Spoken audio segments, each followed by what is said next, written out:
Hi, Dawn Lewis here, and it's day 3 of our One Sketch, One Set, 7 Ways in 7 Days. All this week we are featuring Waffleflower's gorgeous Pawsome stamp set, and today I'll be featuring another one as well, but we'll get to that. First, it is time to do our stamping, and I had an amazing discovery. Notice when I flip the lid over, I don't press down on the stamp and it still picks it up. The paper doesn't move. I know, everyone else probably knows that, but that was an amazing discovery for me. So I'm stamping with Memento Tuxedo black ink, and I will double and triple stamp these because that black patch on this puppy dog really does need extra stamping, and Memento is not the blackest of inks going around. So I've stamped it twice because I'm actually going to make 2 cards. We're going to do a fancy version and a very simple version for those of you who may not be fans of glitter. We'll get to that later. I'm cleaning my stamps in between each use so that the next time I go to stamp them, they're not going to leave a little shadow on my cardstock. So I've also stamped a couple of the little wolf sentiments that are in little teeny tiny ovals, which are absolutely adorable. Now it's time to colour. I've coloured both dogs identically, and I've coloured with one, skip to the other, skip to one, skip to the other, so that I can just make it easier. I don't have to remember what sort of, how heavy I went with this colour or that colour. I've also discovered I'm quite good at colouring upside down. Who knew? I know I can read upside down, but who knew I could colour upside down so efficiently as well? Now our card base is going to be the same, and this is the Hey, Hi, Hello die from Waffleflower. We're going to be using the Hello sentiments, and I've pulled a variety of orange cardstocks and pattern paper. I won't use them all, but it was a good place to start. So I took my largest piece of orange cardstock and realised I could get 2 cards out of it.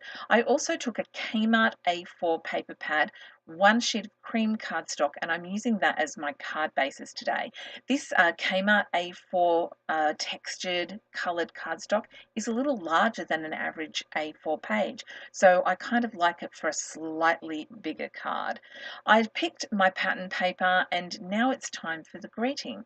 So I love this little hello, and since I cut it out of 2 different coloured cardstocks, I thought that I'd do a little die cut inlay. It's just fun to do, including that tiny sliver in the center of the O. So I swapped those out first, and I'm going to put some double-sided tape across the back of the main piece. That means when I flip it over, I'm going to have adhesive showing.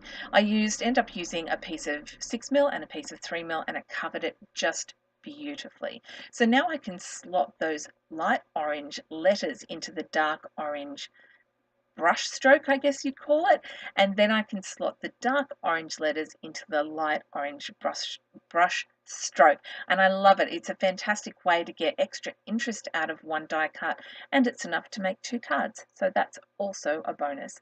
I'm using a piece of pattern paper. It's a wood grain paper. This was a very, very lightweight pattern paper, the lightest I've ever used. I'm pretty confident that I picked that up in a Daiso store. Now, Daiso carry all sorts of amazing things, and it changes all the time. I can probably never get this paper again, so I'm glad it was a good pack. Now this long piece of pattern paper was a 12 by 12, and I also figured out I could get 2 of that. So I'm popping it just down the left, leaving a little border along the left, and I'm going to trim that off with my scissors, and I'll use that second piece on the second card base. It was super efficient, and a good strip of pattern paper should do that for both cards. So I'm also going to apply double-sided tape to that larger piece of orange cardstock, and it's going to kind of be the stage for our greeting and for our circle. And you'll notice all this week I'm sticking to the same card layout. It's a rectangular card, there's a circle up the top, and there's a greeting underneath it, and it's being matted. So there are lots of ways that you can use the same sketch, and you'll find the sketch over on my blog so that you can play along at home. You can use it over and over again, but give it different looks, and I'm going to give it different looks each day this week.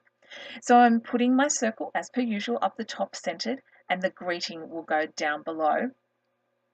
And because it's all held in there with the one piece of cardstock, and this was a sample, I think, that I had from a swap like a billion years ago.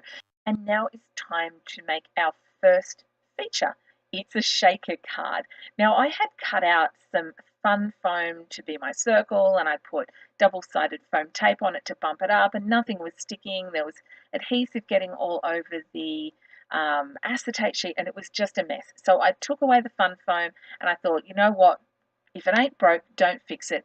Double-sided foam tape. I wish I had doubled it up before I trimmed it down, but you know, I kind of was doing this on the fly and I just made do with what I had. So I've cut down some 12mm foam tape into slivers of 3, so it's kind of 3mm wide. So on my card here, that biggest wood grain pattern paper is a 3-inch circle.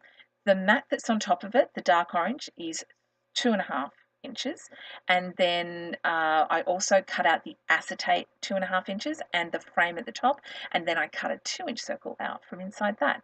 I did apply some anti-static powder, popped in my glitter. This is Ruby Rocket Chunky Gold glitter. Love this for shakers. It's gorgeous. And I shook it around, did a little test shake, and decided, you know what, there's not really much glitter in here. So after putting some anti-static on the outside, and I'm still looking for a way to cover that foam tape up, I decided to lift up the top and pop a little bit more glitter in. I mean, it's not like I don't have glitter to spare.